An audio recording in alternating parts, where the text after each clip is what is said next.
Steve, welcome to the show. Thanks, Rick. Good to be here. Yeah, nice to have you on. I'm looking forward to learning more about your role and what Lookout's doing. But first, I got to ask: are you from the Boston area? So I am. Okay. Currently, I live in Canton, but I grew up in Norwell, which is on the way to Cape Cod, so Oh, about okay. 30 minutes south of Boston. Oh, interesting. All right, so I lived here for 6 months, and I had family down in the Plymouth area, but I was living in the residence in Dedham, because I worked for a company called Tech Target. But on the weekends, I would do the Cape Cod traffic down to Plymouth because I'd want to be down there for the weekend, Yeah, and you it was don't want to do that. it was terrible. You don't want to do that in the summer. Yeah. It's terrible. It goes from like 3 lanes or something down to 2, and it's just a grind all the way through there. Yeah. And then you have to go over the bridge to Cape Cod. So yeah, it's kind of painful. That was my first experience with legal driving in the breakdown lane because that was like a thing. I don't know if it still is, but they'd allow it on certain hours. Oh yeah, absolutely. Whatever it takes to get down. Yeah, and I was 22. I was, still a young driver, and I was learning how to merge onto a freeway while people are driving in the breakdown lane. So there's literally no time to merge. It's like you're trying to time it to just get in there. Yep, you need to definitely be aware as you're driving down there. Yeah. So all right, so I want to learn a little bit more about Lookout and your role. So tell me a little bit about the company. Sure. All right, so where do I start? So Lookout is a cybersecurity company, right? We started in 2007 with a focus on mobile security. So securing really it started initially as a consumer product. So just an individual that needed security on their phones, we distributed the product through the carrier relationships that we had. In some cases, it was preloaded on a device. And then I think it was like 2013, before I joined, but 2013, company shifted to serving the enterprise space. Okay. So the enterprise realized, okay, we're accessing our data from our mobile devices. We need to secure these devices. And so through that initiative, multiple enterprises as well as government agencies, federal government agencies, jumped on board. And then a little bit further on, there was, all the carriers said, okay, well, we need to also serve the SMB space. So then we created an SMB package, started to distribute the mobile security through the SMB, through the carriers to the SMB. But mobile's not the only thing we do either. Yeah. So a few years ago, I actually moved into the cloud security space through an acquisition. So now we are really laser focused on that full chain from the end user always and accessing their data through clouds from their mobile device, protecting data really wherever it goes. Cloud to cloud, cloud to individual to individual. Yeah. So yeah, that's where we're at, and we have a phenomenal threat intelligence team too that's supports a lot of this. Now, is there one direction that's more the focus moving forward, whether it's enterprise or the cloud space, or are you still playing in all these areas equally? So we're playing in these areas equally. The solution set is really, it's perfect for the full spectrum of business, right? So, and because we've been doing it for so long, we see the need to ensure that we have a solution that can address that small business all the way to scale to the large business, right? And we've done it very well over time. So we really are continuing to serve the full market spectrum, and we have some specific initiatives in place, starting to engage more with. I don't know if you're familiar with managed service providers. A little bit, and that's kind of more what I want to get into today. Okay. Oh, okay. Yeah, and that is, it's topical because it's a new, sort of a relatively new go-to-market route for us. Okay. So yeah, I can certainly, give you a scoop on that. No, this might be a good time to ask about your role, because it probably sounds like you're working with MSPs, right? MSPs. Yeah, it's funny because I know the word MSP more than I think I know the word managed service provider. Because like in the prep, like I think we talked a lot about MSPs, and I was like, wait, that's managed service providers, right? So definitely an area I want to explore more today in your work with them. But a little bit about your role. What are you doing at Lookout specifically? Yeah, so my role, I'm the director of partner marketing. I've been with Lookout for, the clock just ticks, it's like about 5.5 years. Okay. Prior to moving into this role, about a little bit over a year ago, I moved into director of partner marketing. Prior to that, I was on the product marketing side, so you really become an expert in the products. Really just how do you communicate to the market? So you're kind of in between the engineers and the marketing a bit more. And then in this role, I've shifted, and it's been an interesting shift because you kind of take a step back from being so tight with the product itself. and more thinking about, okay, what are the needs of our partners and what are the different distribution channels we need to leverage, and how do you make it simple for partners to, consume this information and bring it forward. So, Were you doing product marketing before Lookout too? Has that been your track? so it's interesting. So before Lookout, I was actually at a company called, they were called Ez Castle Integration, and they were a managed service provider. Okay. Now today, I think they strictly go by ECI, but at that organization, I was a product manager. So the way MSPs work is they are really delivering, you think about it as like outsourced IT, outsourced security services, Okay. right? But delivered in like a subscription service, right? Because you, as an end customer, you really don't want to, maybe you don't want to own your licenses. You just really want that like Netflix, effectively. You want Yeah. to turn it on and have, consume your services, whatever you need, IT support all the way through cybersecurity. And so my role at ECI was, okay, what are the solutions we should be evaluating to bring in, package up appropriately to deliver to our customers? So, and I make that distinction because sometimes product management can be, okay, I'm working closely with a developer to build software. Yeah. I've done a little bit of that in the past too, but most recently it was more of that, let's look at all the solutions out there, figure out what's going to make sense, price it, package it, and bring it to market. What kind of companies are inclined to work with a managed service provider looking for that outsourced IT solution? Are these mostly small companies? Are they big companies? Are they types of companies? Like what kind of company would be attracted to that? Yeah, I think, so I think there's a range actually. It's almost like, and I hate to just be so generic about it, but I mean, it's almost like any business. And I say that because you can have the smaller organizations for sure. They need it, right? They don't have obviously the staff to manage all the cybersecurity because it's so incredibly complex, as well as manage their IT infrastructure and their networking and the cloud applications. So they need it for sure. But then you'll have large organizations that maybe there's like a specialty they require, and they might outsource that function and take it as a managed service, right? So there could be like little niche needs within large organizations as well. Yeah. No, that makes sense. So, product manager to product marketer to partner marketer. That's quite the Lot of P's in there. trajectory. Yeah. So, how is that helping you in your current role? Like, has the product side really shaped your kind of just reflection of how you approach marketing now? Like, what's that look like to you? Yeah, I mean, I think it's a good question. I mean, I think especially at Lookout, I think this experience understanding the product so well allows me to maybe tell the story, right, at a depth that can be necessary at times, right? But at the same time, I need to keep in mind that, okay, you can't go so deep all the time. You need to really extract a few layers up and say, okay, wait, I'm not doing that anymore. Yeah. I need to now, shift how I'm, relaying information, how I'm thinking about how we're serving our partners. So for me, it's a mindset shift. I mean, I think it was a good foundation to absolutely have the product level knowledge and communicating to the market that way. But you need to almost like, you kind of have to like rejigger, like, wait a minute, okay, these guys don't want the same level of detail all the time. Yeah. Because they're dealing with multiple products all the time. So how do you make it easy for them to consume alongside their other solution sets that they're all delivering? Right?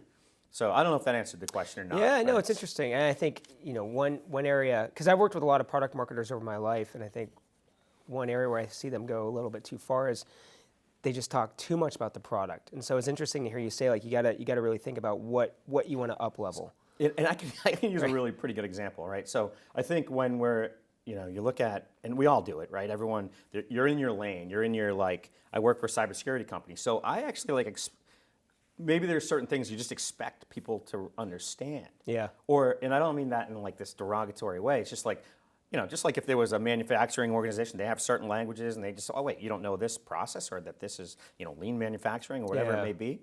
I think in cybersecurity, there's definitely like a vernacular, and there's also like just this mindset where you're just like, well, no, of course this is a problem, right? So taking away that and saying, wait, let's start fresh. How do I need to communicate these to the audience? Yeah. And I'll use just one point of reference. When it comes to privacy, right? Privacy is a big deal. Like, I don't want my company like seeing what I'm doing on my phone. Yeah. No one does. It's like, that's terrible, right? It's like an extension it's really like another like appendage. It's your Yeah. phone. Think about losing your phone. It's awful, right? So with Lookout, we are very, very respectful of privacy when it comes to the device. So we don't share that information with the admin. The admin's not seeing what you're doing. And we just focus on security. So I think my point is that that perspective is important to realize that people, they may think, oh, wait a minute, I don't want that on my device because of privacy concerns. But I'm like, well, wait a minute, all this entire time we're not looking at that information. But they don't know it. So you need to kind of think, okay, this is what I know. Let's see what they understand and don't know. No, I think that's an incredibly important perspective. I mean, and I don't want to get into politics, but I think when you think about the political landscape, security and privacy are oftentimes bundled together. So I think when you're talking about from a tech standpoint, like to distinguish those two are really important to the end user. Yeah. Oh, absolutely. 100%. Yeah. So, all right. So I want to ask a little bit about Lookout's go-to-market strategy with partners. What can you tell me about how they're utilizing partners to grow? Because I know you talked a little bit about, the type of companies you're going after, the consumer all the way to cloud. Where do partners fit into this strategy? So if I have to I'll kind of break it down. I think it's really like sort of like 4 core sets of partner types, right? The carriers. The telco carriers are a very, strong type partner. That's how we started. That's how we continue to scale. It's a good alignment, right? Because we're talking often mobile devices, but also carriers are now moving into, cloud security and doing a lot more. So carriers are a very important channel for us. The second one I would say is we tend to do strategic partnerships with other technology companies. So whether they're co-selling with us, or it could be an OEM relationship where they're taking our solution and baking it into their product and going to market with it under their brand, but it's like tightly integrated. That's very effective for us. And then there's your kind of more classic channel partners, which are your value-added resellers, distributors, system integrators. And then there's this like 4th segment that we've been kind of discussing a bit more, is the managed service provider segment. So those 4 categories really kind of are like the landscape of our partner ecosystem and go-to-market routes. And is there one category, like looking ahead, one category that you think they're going to Lookout will plant its flag behind, or you're going to focus a little bit more on than the others? It's a good question. I mean, we're definitely seeing traction. I would say, carriers, right? Carriers are super important, but also our tech partnerships, and then of course MSP. I think on the channel side, the channel continues to evolve. Yeah. My personal opinion is if you focus on MSPs, this is my opinion, right? You focus on MSPs, I think the channel will see that, because if I'm a value-added reseller, well, I would think it would be attractive to me to have managed services as well. And so if I see a company that's doing really well, I can decide, okay, well, how do I want to distribute that? Do I just want to resell their licenses, or do I actually want to take that on because it's so easy to use and start to serve it as part of my managed services, if that makes sense? Yeah, no, it does. And the MSP thing has me interested, just because we haven't talked a lot about MSPs on this show. It'll be interesting to get your perspective too, from how you support different partners, because I imagine the way you work and support a carrier is completely different than the way you support an MSP through your director, partner marketing hat. Like, yeah, totally. So no, it's a great question. I mean, I think if we start with carriers, we have account managers that are always really tight, right? They've been managing these relationships for so long that they're almost like an extension of that organization, right? And then once you enable it, a lot of enablement is key, right? So educating the carriers on how to communicate the product, bring it to market, ensure that we can do the proper pricing and packaging that works for them. So that really is a very closely managed situation. And then moving on to the like OEM partnerships, there's typically it's just a big ramp, right? You focus, you get them ready, you ensure they have everything they need from an enablement standpoint, that they really understand it, and then that your positioning is you help them position the product properly within their portfolio. And then after that, that initial ramp kind of tailors off, and now they're very self-sufficient, going to market, and you'll continue to do things like, hey, let's do a webinar together. Let's do a joint blog together. So you continue that sort of marketing support over time. And then as there's product developments, of course, you're notifying them. But that initial ramp is essential for success. And then, to skip forward to the MSPs, I mean, there's a range of MSPs, right? Our strategy is some we take directly. Others we will go through a distributor. So there's some large distributors out there that we're working with, and MSPs go to these distributors for like training content, information across all the products that they may need. And so that's kind of like our support model for scaling. Now, how do you personally scale? So I imagine, like, Me, I don't. Yeah. No, but a lot of teams out there are pretty lean right now, Yeah, and we're lean. Yeah, and you have these four categories of partners, and you're obviously looking to grow within each. How do you prioritize your time? How do you figure that out? Like where to plant your flag in terms of today I'm going to focus on webinars with OEMs, or giving the distributors of MSPs what they need to educate the MSPs. I mean, no, I think it's a good question. I mean, I think. For me, it starts with, because there's like always a lot going on, right? So you manage the most you can. But in terms of like prioritizing, to me at this point, MSP has been a priority for the business, so it's a priority for me. And then and where it's new, it's relatively new, right? But it requires a bit more attention because of the recent market entry. Whereas some of the others are a bit more mature. So that's kind of how I decide, and then of course aligning them with the company objectives, right? That's like the key. Top level, where do we want to drive the revenue from? How do we support that? And then from a tactical standpoint, we have some really cool, I must say, the marketing organization at Lookout is it's outstanding. I mean, we have great leadership, and we actually have a broad set of like functions that prior to coming to Lookout, I saw smaller marketing operations, like a managed service provider doesn't necessarily need, depending on the size, the same scope. But we have such a nice functional set, everything from marketing operations to campaign management to product marketing to field marketing to our creative team. I mean, an awesome set. And so how do all these functions work together? Well, we brought in an awesome individual that runs our kind of like a project management function across the board. Brought in some solutions and really helps us like scale the work and collaborate, and that's been awesome. Yeah. So I don't know if that kind of helps, you understand how we work. No, I think it's interesting to hear how closely aligned you are with the other teams, where, I think organizations of your size, I've often heard a lot of the partner marketers kind of sit out on an island, which can obviously make it very hard to scale, but the integration across those other teams, I think, set you up for success when it comes to scale. Yeah. No, it's key. Yeah. And I mean, believe me, it's not like, this just hasn't been like a painless journey, right? Never every is. company goes through these things. You just keep refining and trying to keep your eye on the broader sort of thing that you're after and the problems that you need to solve in the market. Yeah. So I want to ask about priority with the MSPs. You have a unique background because you came from the MSP side. Yeah. So I guess kind of a two-part question. First part is, what does that collaboration look like with the MSPs you're working with directly? Like, how are you best supporting them? And B, just advice for MSPs out there. Like, how should they be working with partners like Lookout? Where do they kind of get it right, and where could they be doing better? Yeah, no, those are cool questions.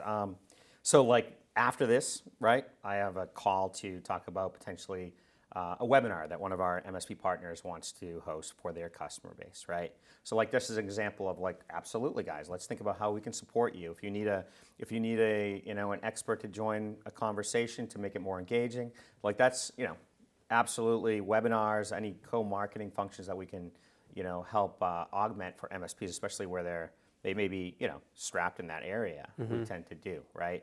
Trying to think in terms of, the support. So that does, really kind of helps that along from a marketing perspective, is just kind of having some plans to the extent that we can. I think also where we have put a lot of effort is enabling the distributors that the MSPs use, if they're smaller, right, to have the content and the support that information they need to be able to like enable those MSPs. So that's another way that we really are ensuring that they are sound and can be functional. But to your other question, right? So I think what would I think the question was like any advice or what I could give to an MSP if they were looking at technology solutions. You come from that world. Yeah, no, I think so. I think every MSP will realize this. It can be really complicated to manage solutions that aren't built properly for an MSP because they have unique requirements. And I think one of the biggest ones is the solution has to be what they call multi-tenanted. Has to have native multi-tenancy. That means like let's say I need to, I have hundreds of maybe more customers, right? And I want to deliver one point security to all of these customers, or it's like kind of our mobile EDR solution. Want to deliver them across the board. I need to be able to do that in an easy way, a very scalable way.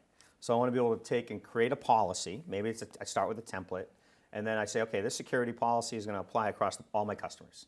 And oh, by the way, I need consolidated reporting. So I need to see, across the board, can I get this aggregate view of the issues across these MSPs? Or sorry, my customers as an MSP, right?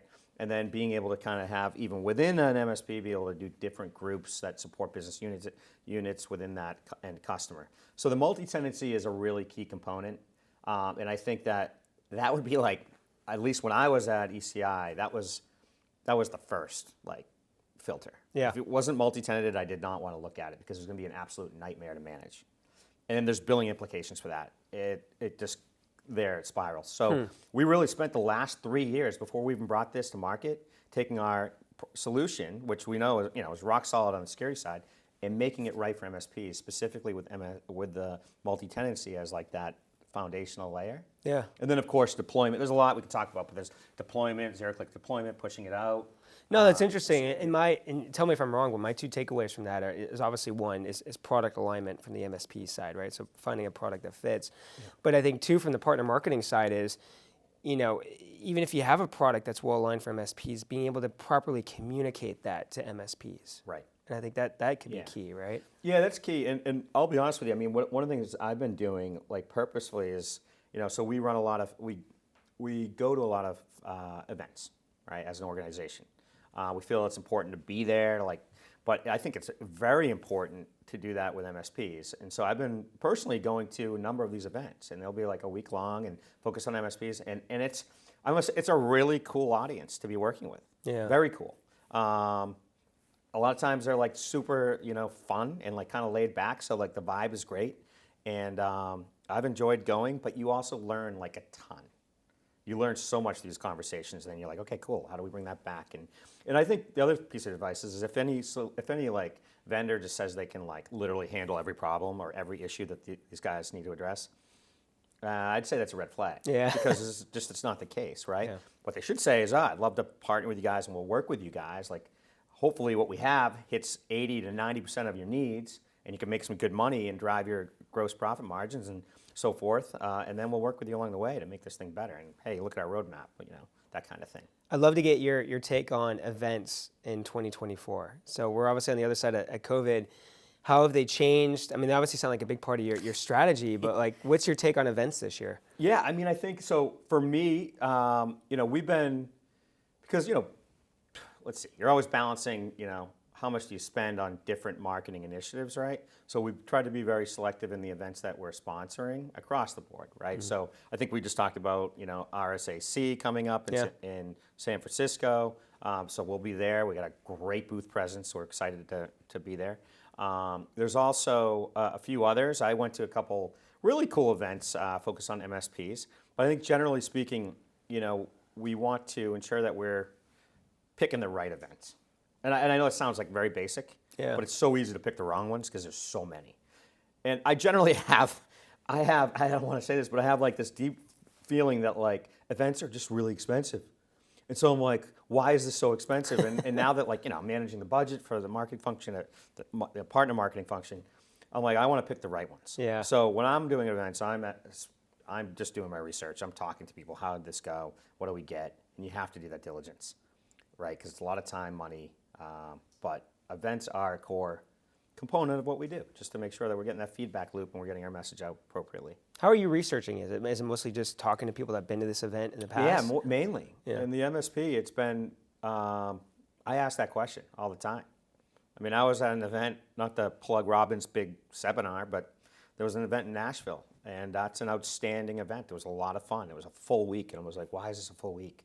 But it was was fun. Yeah. Right? But I learned of that through another event where I just happened to ask somebody. They said, "Oh no, Robbins, the boot camp they call it," because she's like organization. But so that's just one example. But you definitely need to like peel that layer back and really understand what you're going to get, and then who's going to be there. Yeah. Right? Yeah. Because we talked about the couple segments like smaller MSPs, larger MSPs, and they're not always at the same type of event. So you got to start to flesh that out. Yeah, no, that makes sense. I'm excited for RSAC. I'll be there too, and I go to San Francisco a lot, and especially in that area, it's dead. There's just no. It looks like a Sunday afternoon all the time. I remember RSAC last year. I mean, this city was alive, and it just felt like the old San Francisco I knew and loved and once lived in. So I'm excited to go back, and I think it'll gets come a little back. crazy, I think it'll come back over time. These things take time to recover. You know. But yeah, no, we're at all the major events where we need to be. Yeah. You got Black Hat, you have Gartner SRM. Can I ask how Black Hat compares to RSAC? Because I've never been to Black Hat. So I actually haven't either. Okay. I'm afraid to go. I mean, I hear here it's like loaded with hackers, and you got to like turn your phone off and make sure that you're secure. Oh God, really? No, like seriously, like that's what I've kind of heard. Oh, And basically, I just know that there's a lot. It's very tech focused, very cybersecurity and hacker centric in a way. Yeah. So, but I haven't been either. But we're there, and yeah, I think it's probably a really it's good awesome to know. event. And I'm a little, and I'm a little nervous though. We got our new, we have this like, everyone's got their uniforms that they wear, and we got, so CSO Online is one of our brands, and we just got shirts that made up said just ask me about CSO, and it's designed that you can wear a blazer around it and still read it in the middle. So that's cool. That's our RSA uniform. I we'll like be that. wearing. Yeah, That's clever. Yeah. No, I mean, I think the tip is like just in general, right? Like don't scan QR codes. Yeah. I mean, to some degree, at least the parking meters. There's a whole thing. They're slapping fake phishing QR codes on parking meters and all this stuff. And I would say like what we see really on the mobile side anyway is that the SMS phishing and the whole construct around like social engineering is just it's tricky. The SMS phishing, I think everybody's experiencing that. It's so that's a real thing. Like I even got a text yesterday, and I'm like, "Who's this?" And I was like, "Oh, I shouldn't have even responded." Yeah, and it's honestly like from our perspective, and like sure, maybe we're biased, but we see it, right? We have this threat intel team always watching and seeing and following the bad actors. But we see this whole chain. We see this whole chain of event, which we're kind of, from a marketing perspective, we're starting to talk about like the modern kill chain, right? So kill chain being like, what's that path that an attack takes, right? They call it kill chain. But if you think about an evolution to that, it's like, well, honestly, with everyone having a phone and accessing company data from that, I mean, I can do everything I need from my phone, right? They're exploiting the mobile device, not really to like deposit malware anymore. Like that's kind of still happens, but it's more I just want your credentials because with your credentials, then I can exploit mobile to then just walk in and into your cloud application and get the data I need. That's all I want. And so how do I do that? Well, I research everything about you because there's so much information out there. Maybe I have a team because I'm a well-resourced hacker and we're calling you, right? It becomes very real. And so then when it comes to that point of taking an action with your phone and you're clicking a link that you got because I told you I was about to send you something and I knew so much about you that seems so believable. Context was so accurate that you click and now there's an application. It looks just like the app you use every day, but it's not. Right? It's fabricated and it's just designed to capture your credentials. It happens all the time. And everyone thinks, oh, multi-factor authentication. It gets bypassed as well. So this is like the whole thing and then ultimately the cloud data. So that's really like where Lookout's that's our sweet spot right now is that full chain, which is kind of cool. So it's exciting. It's cool, but now I'm terrified. So and I drink the Kool-Aid, So I mean we believe in this stuff, so I obviously, think it's really exciting. I'm paranoid I'm going to bring down Foundry now, so I got to be extra don't. careful. So I want to ask, because I mean, it does sound like cool technology, and I think, one of the challenges is, let's take working with distributors that are supporting MSPs. You set this up, you try to enable them, but you kind of lose control, right? It's kind of up to them to go out and sell the MSPs for using Lookout. So how do you try to foster that scale through a distributor, as an example? Is it just providing them everything they need? Being supportive. Like how do you try to scale through a distributor, as an example? Yeah, I mean, I think there's there's obviously that like initial ramp up and enablement, but then there's like that, ongoing sort of, channel account management function that we have, right? Okay. So some great channel account managers that are managing the distributor relationships, ensuring that they have the content they need on an ongoing basis. We do, much like, most software vendors have some sort of partner portal. We have a great partner portal that's loaded with all the content. And then we're inviting them to, our cadence of webinars that are educational, to ensure that they really do have the latest and greatest information. And then we do have our quarterly check-ins with our distributors, ensure things are going well. Yeah. And there's a bit of a feedback loop as well that happens too. And so we are like nurturing that, and it's not just ramp up and say goodbye. It's, manage the relationship and make sure that they have the knowledge they need. And Is it challenging to track success across these different categories of partners, and where you need to turn dials and provide attention? Like how are you keeping track of all that? I think that's that's a really good point. I mean, we have our channel sales organization is always, because to take a step back, I mean, maybe I should have said this at first. Lookout has been 100% channel focused like forever, as far as I know. So it's built that way. Right, so it's like built in, like that's how we scale, that's how we do business. And so we have the metrics in place to watch, hey, this business area is working, these partners are, the producers. We have different tiering structures in place for different partner levels, so you can, move up as you need and unlock different benefits. Yeah. So, yeah. Makes sense. Looking ahead, specific to Lookout or the broader industry, what are you most excited about? What do you think are the challenges? What's got you kind of fired up in the future? So what I think is very exciting is, and it kind of comes back to that modern kill chain discussion, right? And if you take the modern kill chain and then and this is just kind of me talking to you about what I think, maybe I think I'm in line with the broader organization, but like when we look at the MSP market and the need for MSPs to protect their customers against the full kill chain, not just the mobile part. The mobile is like the initial attack vector, right? Protect that, awesome. It's that, okay, well, great. What happens later? Where does that data go? What if there's a threat within your cloud environment? What if there's like an insider threat? There's someone walks out the door. They want to upload all sorts of sensitive information to some website, right? What prevents them? That's kind of also that extension of the services that we provide. Yeah, makes sense. All right, so I got one last question for you, which I think is the most important question. And that's just, what advice do you want to leave people with? What advice? I mean, I'll be honest. I'd like to talk to like just individuals for a minute, right? I think the advice, and I give this advice I give this to just people that I like friends with or like, whoever.